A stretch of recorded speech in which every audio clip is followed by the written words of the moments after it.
शादी के बाद जो हुआ उसने सभी को झकझोर कर रख दिया। शादी की खुशियों से गूंजता घर मातम में बदल गया। 9 मार्च 2025 की सुबह जब सुहागरात के कमरे का दरवाजा नहीं खुला तो घर वालों को चिंता हुई। जब खिड़की से झांका गया तो दुल्हन बेड पर बेसुध पड़ी थी और दूल्हा फंदे से लटका हुआ था। पुलिस जांच में जो खुलासा हुआ वो चौंकाने वाला था। रात 11:45 बजे दूल्हे के मोबाइल पर एक मैसेज आया जिसमें दुल्हन के अतीत से जुड़ी कुछ बातें थीं। इस मैसेज ने दूल्हे को इस कदर झकझोर दिया कि उसने गुस्से में पहले दुल्हन की हत्या कर दी और फिर खुद फांसी लगा ली। लेकिन क्या ये सच में एक मैसेज की वजह से हुआ या इसके पीछे कोई और वजह थी? जानने के लिए पूरी कहानी देखें। एक गांव में एक शादी का कार्यक्रम चल रहा था। इस कार्यक्रम में एक लड़के की नजर एक लड़की पर पहुंच जाती है। जैसे ही वह लड़की को देखता है तो देखते ही रह जाता है। इसके बाद वह अपने परिवार की एक महिला से कहता है, यह लड़की कौन है? महिला कहती है, क्या बात है, क्या तुम्हारी शादी करा दें? जैसे ही लड़के से यह बात कही जाती है वह मुस्कुरा जाता है, शर्मा जाता है और चुपचाप वहां से निकल जाता है। लेकिन उसकी जिंदगी का सबसे खूबसूरत दिन तब आता है जब उसी लड़की का रिश्ता उसके लिए आता है। इसके बाद उसकी खुशी का कोई ठिकाना नहीं रहता और वह उस दिन का इंतजार करने लगता है कि कब शादी होगी। इसके लिए दोनों परिवार आपस में बैठते हैं और तय करते हैं कि शादी कब करनी है। पहले अप्रैल 2025 में शादी तय होती है, लेकिन फिर परिवार वाले सहमत होते हैं कि 1 महीना ज्यादा हो जाएगा, इसलिए शादी मार्च में कर लेते हैं। फिर 7 मार्च 2025 की तारीख तय होती है। शादी धूमधाम से होती है। लड़का इतना खुश था कि जब घुड़चढ़ी हो रही थी तब दोस्तों के साथ डांस करने लगता है। जब बारात चढ़ रही थी तब भी वह डांस कर रहा था। इतना खुश था कि जब दुल्हन को लेकर घर पहुंचता है तो दोनों सुहागरात मनाने के लिए कमरे में जाते हैं। अगला दिन निकलता है और पता चलता है कि दूल्हा और दुल्हन दोनों की ही मौत हो चुकी है। जैसे ही दरवाजा खुलता है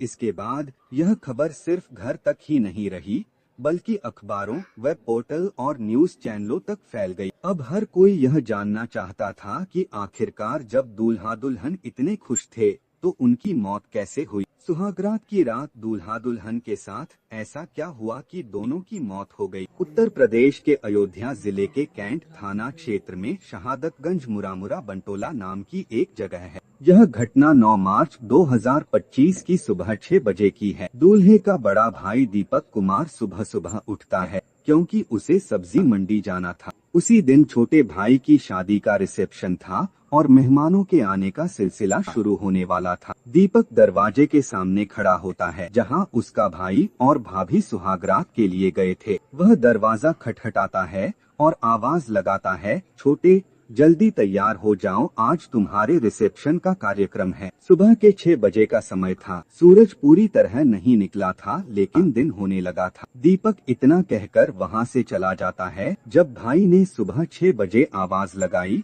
तब तक घर की महिलाएं जाग चुकी थीं और अपने अपने कामों में लग गई थीं।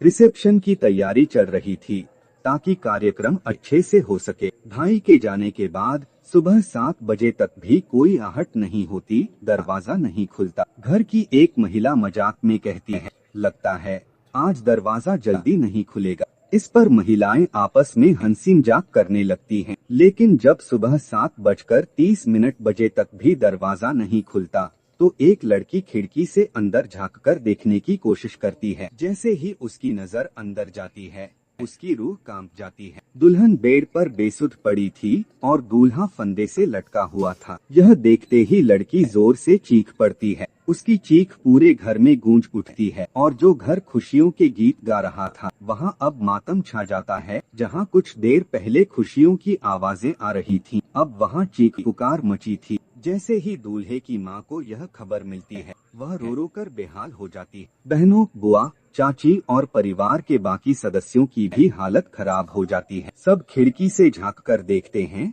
दुल्हन बेड पर बेसुध पड़ी है और दूल्हा फंदे से लटका हुआ है। घर में कोहराम मच जाता है। रोने चीखने की आवाजें इतनी तेज होती हैं कि कुछ ही देर में पुलिस तक खबर पहुंच जाती है। पुलिस के आने से पहले ही दरवाजा तोड़ दिया जाता है और दोनों को जल्दी से अस्पताल ले जाया जाता है। वहाँ डॉक्टर से गुहार लगाई जाती है कि पैसा कितना भी लगे लेकिन दोनों को बचा लिया जाए। लेकिन जब डॉक्टर उनकी नब्ज टटोलता है तो कहता है बहुत देर हो चुकी है, दोनों की मौत हो गई है। इसके बाद घर में मातम और गहरा जाता है। जब ये खबर दुल्हन के घर वालों तक पहुंचती है तो वहां भी रो रो कर बुरा हाल हो जाता है। जो बेटी कुछ घंटे पहले विदा हुई थी, अब उसकी मौत की खबर आ रही थी। दुल्हन के परिवार वाले भी मौके पर पहुंचते हैं। पुलिस शवों को कब्जे में लेकर पोस्टमार्टम के लिए भेज देती है। अब हर किसी की जुबान पर सिर्फ एक ही सवाल था, आखिर ऐसा क्या हुआ कि पहली ही रात ये दोनों मौत के मुंह में समा गए। दोनों इतने खुश थे, फिर भी ऐसा क्या हुआ कि उनकी मौत हो गई। कहानी शुरू होती है 22 साल की शिवानी से,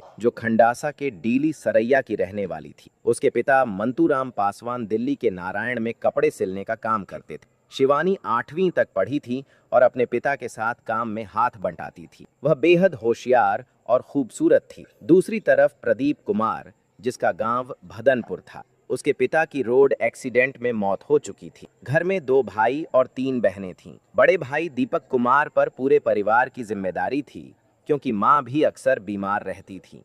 1 साल पहले एक कार्यक्रम में दोनों की रिश्तेदारियां आपस में जुड़ी हुई थीं। वहीं प्रदीप ने पहली बार शिवानी को देखा और उसकी खूबसूरती पर फिदा हो गया। उसने अपने परिवार की एक महिला से पूछा, ये लड़की कौन है? महिला ने मुस्कुराते हुए कहा, क्या तुम्हारी शादी करवा दूं? लड़का शर्मा गया, मुस्कुरा, लेकिन कुछ नहीं बोला। उसे नहीं पता था कि जिस लड़की को देखकर उसका दिल धड़क उठा था, उसी के साथ उसकी जिंदगी की आखिरी कहानी लिखी जाने वाली थी। दोनों ने एक दूसरे को पसंद किया। फिर भी आखिर ऐसा क्या हुआ? शादी से 6 महीने पहले प्रदीप और शिवानी की शादी तय हुई। दोनों परिवार राजी थे। शादी पहले अप्रैल 2025 में होनी थी, लेकिन बाद में 7 मार्च 2025 की तारीख तय हुई। प्रदीप अपनी शादी को लेकर बेहद उत्साहित था। उसने अपने घर को खूबसूरत टाइल्स से सजा दिया। शादी की तैयारी में वह पिछले 6 महीनों से जुटा हुआ था। शादी का दिन आता है। 7 मार्च की शाम घुड़छड़ी होती है। प्रदीप दोस्तों के साथ जमकर नाचता है। बारात लड़की के घर पहुंचती है। वहां भी डांस और जश्न चलता है। 8 मार्च की सुबह 11 बजे बारात विदा होती है। दोपहर 1 बजे दुल्हन ससुराल पहुंचती है। महिलाओं ने गीत गाकर स्वागत किया। शाम को पूजन हुआ। रात 11 बजे तक जश्न चला। रात 12:30 शिवानी को सुहागरात के लिए कमरे में भेजा गया। प्रदीप भी उसके पीछे चला गया। सुबह जब कमरा नहीं खुला, परिवार ने खिड़की से झांका। अंदर का नजारा दिल दहला देने वाला था। दुल्हन बेड पर बेसुध पड़ी थी और दूल्हा फंदे से लटका हुआ था। पुलिस आई। शवों को पोस्टमार्टम के लिए भेजा गया। जांच में सामने आया कि शिवानी की गला दबाकर हत्या की गई थी और प्रदीप ने खुदकुशी की थी। पुलिस को प्रदीप का मोबाइल मिला, जिसमें एक मैसेज था। यह मैसेज रात 11:45 पर किसी अनजान लड़के ने भेजा था। इसमें शिवानी के अतीत से जुड़ी बातें लिखी थी। 12:30 पर जब प्रदीप और शिवानी कमरे में गए तो सबसे पहले प्रदीप ने उसे वह मैसेज दिखाया। रात 3 बजे तक दोनों के बीच क्या हुआ, यह किसी को नहीं पता, लेकिन सुबह जो हुआ उसने खुशियों से भरे घर को मातम में बदल दिया। एक मैसेज ने बसा बसाया घर उजाड़ दिया। 9 मार्च 2025 की सुबह 7:30 जब परिवार के लोग सुहागरात वाले कमरे का दरवाजा नहीं खुलते देखते हैं तो उन्हें चिंता होती है। खिड़की से झांकने पर पता चलता है कि दुल्हन बेसुध पड़ी है और दूल्हा फंदे से लटका हुआ है। घर में कोहराम मच जाता है। खुशियों से गूंजता घर मातम में बदल जाता है। पुलिस मौके पर पहुंचकर शवों को कब्जे में लेती है और जांच शुरू करती। सीडिया कॉल डिटेल रिकॉर्ड निकलवाई जाती है ताकि पता लगाया जा सके कि आखिरी वक्त में क्या बातचीत हुई थी। पोस्टमार्टम रिपोर्ट सामने आती है। दुल्हन की गला दबाकर हत्या की गई थी। दूल्हे ने खुद फांसी लगाकर जान दे दी। दूल्हे के मोबाइल में एक मैसेज मिला। रात 11:45 पर आए इस मैसेज में शिवानी के अतीत से जुड़ी कुछ बातें थीं, जिसने प्रदीप को झकझोर दिया। 12:30 पर कमरे में जाते ही प्रदीप ने शिवानी से इस मैसेज के बारे में पूछा। रात 3 बजे तक दोनों के बीच बहस चलती रही। गुस्से में आकर प्रदीप ने शिवानी का गला घोंट दिया। 1 घंटे बाद जब उसे अपने किए पर पछतावा हुआ तो उसने खुद भी फांसी लगा ली। एक ही चिता पर हुआ अंतिम संस्कार। पोस्टमार्टम के बाद शव घर लाए गए। कैंट इलाके के श्मशान घाट पर दूल्हा दुल्हन की एक ही चिता बनाई गई। दीपक कुमार, दूल्हे के बड़े भाई, ने मुखाग्नि दी। पूरा परिवार रो रो कर बेहाल था। जिस घर में 6 महीने से शादी की खुशियों की तैयारी चल रही थी, वहां अब सिर्फ मातम पसरा था। सीख शक से बढ़कर कुछ नहीं। इस घटना का उद्देश्य किसी का दिल दुखाना नहीं, बल्कि जागरूक करना है।